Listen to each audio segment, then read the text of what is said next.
படைத்தான் இறைவன் உனையே, மலைத்தான் உடனே அவனே.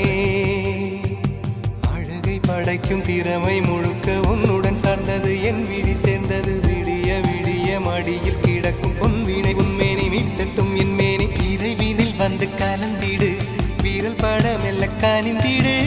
உடல் மட்டும் இங்கு கிடக்குது, உடன் வந்து நீயும் உயிர் கொடு. பல்லவன் சிற்பிகள் அன்று பண்ணிய சிற்பத்தில் ஒன்று, பெண்ணென வந்தது இன்று சிலையே. பல்லவன் சிற்பிகள் அன்று பண்ணிய சிற்பத்தில் ஒன்று, பெண்ணென வந்தது இன்று சிலையே. உந்தன் அழகுக்கில்லை ஈடு, என்ன விலை அழகே, சொன்ன விலைக்கு வாங்க வருவேன். விலை உயிர் என்றாலும் தருவேன்.